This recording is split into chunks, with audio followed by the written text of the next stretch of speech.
Hello everyone. हम लोग ने इन्वायरमेंट में हम लास्ट टाइम पढ़ रहे थे पारिस्थितिकी तंत्र इकोसिस्टम, तो उसका हम सेकंड पार्ट पढ़ेंगे। तो देखिए फ्रेंड्स, जो हम लोग ने पढ़ा था पारिस्थितिकी तंत्र के घटक पढ़े थे, कंपोनेंट्स ऑफ इकोसिस्टम, तो उनमें हमने अजैविक घटक एबायोटिक कंपोनेंट्स कौन कौन से होते हैं वो देख लिए थे। अब हम देखेंगे बायोटिक कंपोनेंट्स यानी जैविक घटक कौन कौन से होते हैं। तो देखिए, आपको नाम से ही समझ में आ रहा होगा, मतलब इसके अंतर्गत मुख्य रूप से पौधे, जंतु, सूक्ष्म जीवों को शामिल किया जाता है, जो क्रमशः स्वपोषी, परपोषी और प्रतिपोषी होते हैं। तो देखिए, जैविक घटक में आपको समझ में आ रहा होगा जो जीवित है ना, जैसे पौधे, जंतु, सूक्ष्म जीव हो गए, वो आ जाएंगे। और ये स्वपोषी भी होते हैं, परपोषी होते हैं। इनका मतलब क्या होता है वो हम देखेंगे। तो देखिए, स्वपोषी ऑटोट्रॉप्स के अंतर्गत मुख्यतः हरे पौधे और शैवाल, एल्गी या फिर कुछ बैक्टीरिया आते हैं। तो देखिए, जो स्वपोषी होते हैं ऑटोट्रॉप्स, मतलब एक तरीके से आसान लैंग्वेज में आपको ऐसे पता होगा कि जो अपना खाना खुद बनाते हैं, जैसे कि हरे पौधे हो गए, शैवाल हो गए, या कुछ बैक्टीरिया भी इसमें आते हैं, सिर्फ पौधे नहीं आते। तो कैसे करते हैं ये? फोटोसिंथेसिस करते हैं, प्रकाश संश्लेषण द्वारा कार्बोहाइड्रेट का संश्लेषण करते हैं। कार्बोहाइड्रेट का सिंथेसिस ये लोग करते हैं, जो इनके साथ साथ अन्य जीवों के लिए भोजन का मुख्य स्रोत होता है। तो पौधों को अन्य जीव खाते हैं, फिर उनको अन्य जीव खाते हैं, तो मेन जो सोर्स होता है वो यही होते हैं। इसलिए इन्हें उत्पादक उत्पादक कहते हैं, ठीक है, प्रोड्यूसर। उस और प्रथम पोषक स्तर के अंतर्गत ये रखे जाते हैं, ठीक है। सबसे पहले न्यूट्रिशन का जो स्तर होता है, प्रथम पोषण स्तर, यही होते हैं। इसके बाद आते हैं परपोषी, ठीक है, हेटेरोट्रॉप्स के अंतर्गत वे जीव आते हैं जो अपने भोजन के लिए पौधों और जंतुओं या दोनों पर निर्भर होते हैं। अब देखिए, पौधे होते हैं, जैसे बकरी हो गई तो वो पौधों को खाएगी, ये शेर हो गया तो नहीं, शेर तो दोनों नहीं खाएगा, ठीक है। जो कुछ जानवर होते हैं जो जंतुओं को भी खाते हैं और पौधे भी खाते हैं, ठीक है। मनुष्य भी दोनों चीज़ें खाता है। तो इस तरीके से क्या होता है, परपोषी के अंदर वो आते हैं जो अपने भोजन के लिए दूसरों पर, मतलब खुद नहीं बनाते, दूसरी चीज़ों पर निर्भर होते हैं। तो पौधे खा लेते हैं, जंतु खा लेते हैं। भोजन के स्रोत के आधार पर हम इन्हें शाकाहारी, हर्बीवोरस, मांसाहारी, कार्निवोरस और सर्वाहारी, ओमनीवोरस वर्गों में बांट सकते हैं, ठीक है। शाकाहारी जो सिर्फ पेड़ पौधे खाते हैं, मांसाहारी जो सिर्फ मांस खाते हैं, और सर्वाहारी जो दोनों चीज़ें खा लेते हैं। इंसान जैसे ओमनीवोरस में आ गए। अब जो वेजिटेरियन है उनको छोड़ के शाकाहारी अपना भोजन मुख्यतः पौधों से करते हैं, इसलिए ये प्राथमिक उपभोक्ता कहलाते हैं। जो शाकाहारी होते हैं वो देखिए पौधे ही खाते हैं, है ना, इसलिए इन्हें प्राथमिक उपभोक्ता कहते हैं। क्या कहते हैं इन्हें? प्राथमिक उपभोक्ता, मतलब ये पहले उपभोक्ता है। किंतु पोषण स्तर में ये द्वितीय स्तर होते हैं। लेकिन जब पोषण स्तर देखेंगे तो ये जो पेड़ होते हैं वो प्रथम पोषण स्तर में आते हैं, ये दूसरे पोषण स्तर में आते हैं, है ना।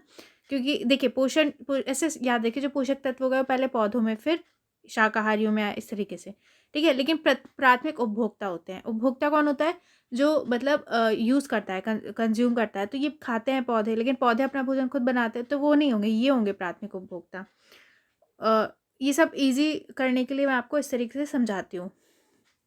उदाहरण के लिए जंतु प्लवक, जूप्लैंक्टन, गाय इत्यादि, ठीक है, ये आते हैं इसमें। मांसाहारियों को दो वर्गों में बांटा जा सकता है। एक वे जो शाकाहारी जंतुओं को खाते हैं। देखिए, ये सारी चीज़ें तो इसे आपको पता ही होंगे, मांसाहारी, शाकाहारी, और लेकिन ये होता है कि हम जब एक बार पढ़ रहे हैं तो उसमें कौन कौन से घटक हैं, एबायोटिक कंपोनेंट्स, अजैविक घटक, जैविक घटक, इन सबको भी एक बार जान लेना चाहिए शॉर्ट में। तो मांसाहारियों को दो वर्गों में बांटते हैं। एक वे जो शाकाहारी जंतु को खाते हैं, दूसरे जो शाकाहारी और मांसाहारी दोनों तरह के जीवों को खाते हैं। तो देखिए, दो तरीके के मांसाहारी होते हैं, ठीक है। एक जो सिर्फ शाकाहारी जंतुओं को खाते हैं, और जो दूसरे होते हैं जो शाकाहारी और मांसाहारी दोनों जीवों को खा लेते हैं। इससे पहले वर्ग में हम लोमड़ी, चिड़िया आदि को रखते हैं, ठीक है। जो लोमड़ी और चिड़िया होती हैं वो शाकाहारी जंतुओं को खाती हैं, और ये द्वितीयक उपभोक्ता कहलाते हैं, सेकंड उपभोक्ता है, ठीक है। और पोषण स्तर में इनका स्तर तीसरा होता है। इसी तरह दूसरे वर्ग में शेर, बाघ जैसे हिंसक पशु आते हैं, ठीक है। स्वाभाविक है कि ये तृतीयक, टर्शरी कंज्यूमर्स होंगे, याद रखिएगा। और पोषण स्तर में इनका क्रम चौथा होगा। तो देखिए, ये याद रखिए कि जो उपभोक्ता है वो थोड़ा एक नंबर पीछे चल रहा है। पोषण स्तर में इनका चौथा नंबर होगा और उपभोक्ता तीसरे होंगे। सर्वाहारी में हम मुख्यतः मनुष्यों को रखते हैं, जो अपना भोजन पौधे और जंतु दोनों से प्राप्त करते हैं। तो सर्वाहारी जो दोनों चीज़ें, पौधे और जंतु दोनों खाते हैं, इन्हें सर्वोच्च पोषण स्तर के अंतर्गत रखा जा सकता है। इसलिए सिद्धांततः जैव आवर्धन, बायोमैग्निफिकेशन का सर्वाधिक दुष्प्रभाव इन्हीं पर पड़ता है। तो देखिए, मान लीजिए कि ये मैंने आपको पढ़ा चुकी हूँ, जैव आवर्धन क्या होता है, बायोमैग्निफिकेशन एक बार और इजी लैंग्वेज में बता देती हूँ। मान लीजिए कोई भी पॉल्यूशन वाली कोई भी चीज़ है, ठीक है, कोई भी ऐसी चीज़ है, तो क्या होता है, जैसे एक जीव के अंदर गई, फिर दूसरे जीव के अंदर, फिर तीसरे जीव, तो सबसे एंड में वो जो उसको खा रहा होगा उसी के अंदर वो इकट्ठी होती जाएगी ना, तो उसको कहते हैं बायोमैग्निफिकेशन। तो वो किस में होगा, जो एंड वाला होगा, जो दोनों चीज़ों को खाता होगा, पौधे और जंतु को, ठीक है। इसलिए उन सबसे ज़्यादा दुष्प्रभाव इन्हीं पर पड़ता है। अब देखिए इसके बाद आते हैं मृतपोषी अपघटक, सेप्रोटोप्स या फिर डीकम्पोजर्स, ठीक है। अब देखिए आप अर्थ को देखेंगे, उसने एक ऐसा सिस्टम बनाया है कि हर चीज़ बनती है और हर चीज़ मिटती है, ठीक है। मिटने का भी एक सिस्टम बनाया हुआ है, तो आप समझ लिए मिटने का सिस्टम है अपघटक डीकम्पोजर। मैं अपने इन्वायरमेंट की वीडियो में कई बार डीकम्पोजर बोलती हूँ, अगर नहीं समझ में आता है तो इसमें आप समझ लीजिए, ठीक है। डीकम्पोजर भी एक प्रकार के परपोषी ही है, मतलब ये दूसरे से ही अपना भोजन ले रहे हैं। ये मृत पदार्थों, जंतु और पौधों में मौजूद जटिल कार्बनिक पदार्थों को सरल अकार्बनिक पदार्थों में तोड़ देते हैं। तो देखिए क्या हुआ, जो पौधे वगैरह थे, इन्होंने क्या किया, सरल जो कार्बनिक पदार्थ हैं उनको जटिल कार्बनिक पदार्थ में बदल दिया। लेकिन अब ये उनको वापस चेंज कर देंगे, ठीक है। जो मरे हुए जंतु और पौधे होते हैं उनमें जो जटिल कार्बनिक पदार्थ होता है उसको सरल अकार्बनिक में पदार्थ में ये तोड़ देंगे, ठीक है। मतलब एक चीज़, एक जो मैंने आपको साइकिल पढ़ाई थी ना, जैव भू रासायनिक चक्र, बायोजियो केमिकल साइकिल, तो ये यही है कि क्या होता है, इस साइकिल की तरह जो है न्यूट्रिएंट्स घूमते रहते हैं। ये तो क्या होता है, वापस ये अर्थ में सरल रूप में आ जाते हैं। ये भोजन का पाचन नहीं करते, बल्कि मृत पदार्थों पर अपने एंजाइम का स्राव कर उन्हें अपघटित कर देते हैं। अब देखिए भोजन को ऐसा नहीं कि खा रहे हैं, ये क्या करेंगे, अपने एक एंजाइम छोड़ेंगे, ठीक है, उस पदार्थ को अपघटित कर देंगे और एक तरीके से तोड़ देंगे। और इस प्रक्रिया से प्राप्त सरल अकार्बनिक पदार्थों का कुछ मात्रा में अपघटक सीधे अवशोषण एब्जॉर्ब कर लेते हैं।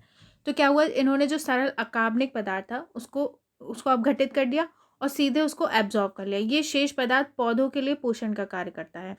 तो क्या हो गया कि जो न्यूट्रिएंट्स अदर होंगे वो पौधों के लिए भी एक पोषण का कार्य करेंगे। बैक्टीरिया और कवक इसके अंदर आधे हैं। तो कौन होते हैं, डिकम्पोजर बैक्टीरिया होते हैं, कवक होते हैं, सूक्ष्म जीव होते हैं। अब देखिए एक होते हैं अपरदहारी, ठीक है, डेट्रीवो भी एक तरह से अपघटक ही हैं। ये भी एक अपघटक होते हैं। ये भी अपरद अर्थात मृत कार्बनिक पदार्थ से अपना भोजन प्राप्त करते हैं, ठीक है। किसान के मित्र कहे जाने वाले केचुए भी इसी वर्ग में रखते हैं। तो केचुए इसमें आते हैं। ये भी क्या करते हैं, जो मृत कार्बनिक पदार्थ होता है उससे अपना भोजन प्राप्त करते हैं। इस तरह अजैविक और जैविक घटकों के बीच पदार्थों के आदान प्रदान से एक सूक्ष्म संतुलन पर आधारित चक्रीय पारिस्थितिकी तंत्र का निर्माण होता है। तो क्या होता है, जो अजैविक घटक होते हैं जो मैंने आपको बताए थे और जो जैविक घटक होते हैं, ठीक है, उनके बीच क्या होता है, पदार्थों का आदान प्रदान होता है। जैसे मान लीजिए मिट्टी से कोई चीज़ है जो जैविक घटकों में गई, फिर जैविक से वापस मिट्टी में आ गई, तो उनके बीच पदार्थों का आदान प्रदान से एक सूक्ष्म संतुलन बना रहता है अर्थ में, जिसपे एक चक्रीय मतलब एक साइकिल के रूप में पारिस्थितिकी तंत्र का निर्माण होता है। इसलिए किसी एक घटक की हानि संपूर्ण पारिस्थितिकी तंत्र को दुष्प्रभावित कर सकती है। मान लीजिए कोई एक भी घटक इसमें से चला जाता है तो वो जितना है पूरा इकोसिस्टम बना हुआ है उसको हिला देगी, ठीक है, बर्बाद कर देगी। जैसे मान लीजिए अगर जल नहीं हो या फिर मृदा बहुत दूषित हो जाए, तो सब चीज़ें एक जो है हमारे संतुलन में, बैलेंस में बनी रहनी चाहिए। अब देखिए ऊर्जा संगठक क्या होते हैं। इसमें क्या आता है, इसके अंतर्गत सौर प्रकाश, सौर विकिरण और उससे विभिन्न पक्षों और उसके विभिन्न पक्षों को सम्मिलित किया जाता है। देखिए अब क्या होता है कि सब चीज़ों को एनर्जी चाहिए, सबसे इम्पॉर्टेंट जो हमें सूरज की रोशनी से प्राप्त होती है, ठीक है, सोलर रेडिएशन से प्राप्त होती है, तो वो भी इसमें जैविक घटक में आते हैं। अब देखिए हम देखेंगे कुछ पारतंत्र।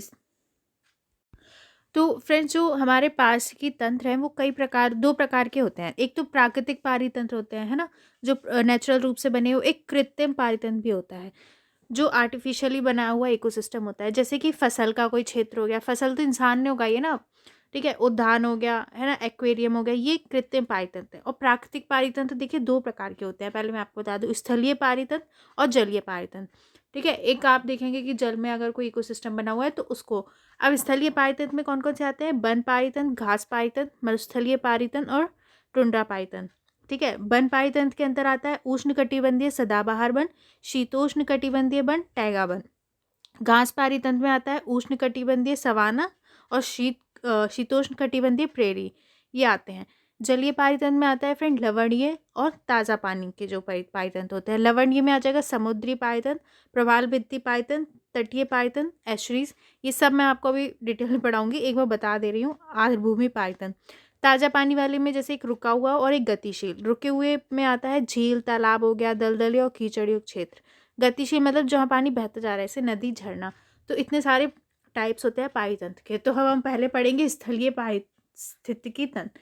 स्थलीय पारिस्थितिकी तंत्र स्थलाकृतिक विविधता, जलवायु विविधता व अक्षांशीय विस्तार आदि कारकों के कारण एक समान नहीं होता। इसमें वन से लेकर घास के मैदान, मरुस्थल से लेकर टुंड्रा प्रदेश तक के क्षेत्र आते हैं। तो देखिए, जो भी स्थल होता है, मतलब जो भी लैंड एरिया है, उसके अंदर जितने टाइप के इकोसिस्टम मिलेंगे, ठीक है। अब डिपेंड करेगा कि वहाँ हवा पानी कैसा है ना, और वहाँ का अक्षांशीय विस्तार क्या है, ये सब देखा जाएगा। इसके कारण ये मतलब अलग अलग हमें स्थल पे पारितंत्र मिलते हैं। जैसे वन पारितंत्र हो गया, घास के मैदान का अलग इकोसिस्टम होगा, मरुस्थल मतलब जहाँ पे डेजर्ट होगा वहाँ का अलग इकोसिस्टम होगा। इस तरीके से अलग अलग इकोसिस्टम होते हैं। इन विभिन्न क्षेत्रों में रहने वाले जीव जंतु और पौधों में भी अंतर होता है, ठीक है। अब क्या होता है, इसके अलग अलग जो भी जीव जंतु होते हैं, पौधे होते हैं, हर जगह अलग मिलेंगे, है ना। बर्फ़ में आपको अलग मिलेंगे, अगर आप रेगिस्तान में चले जाएंगे तो आपको वहाँ अलग जीव जंतु मिलेंगे। तो इस तरीके से अलग अलग पारिस्थितिकी तंत्र में अलग अलग जीव जंतु पेड़ टाइप अलग अलग टाइप के मिलते हैं। इसलिए भिन्न भिन्न क्षेत्रों की जैव विविधता भी अलग अलग होती है।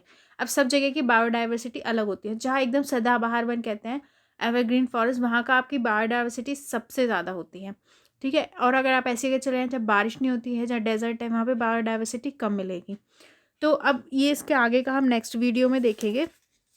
तो हम इसमें आगे देखेंगे कि इनको डिटेल में पढ़ेंगे, वन पारिस्थितिकी तंत्र कितने टाइप के होते हैं, घास पारिस्थितिकी तंत्र, तो ये सब हम नेक्स्ट वीडियो में देखेंगे। और फ्रेंड्स, अगर आपको मेरे वीडियोस अच्छे लग रहे हैं, इनसे बेनिफिट मिल रहा है, तो इनको लाइक कमेंट शेयर सब्सक्राइब जरूर कर दीजिए। Thank you, bye, happy new year.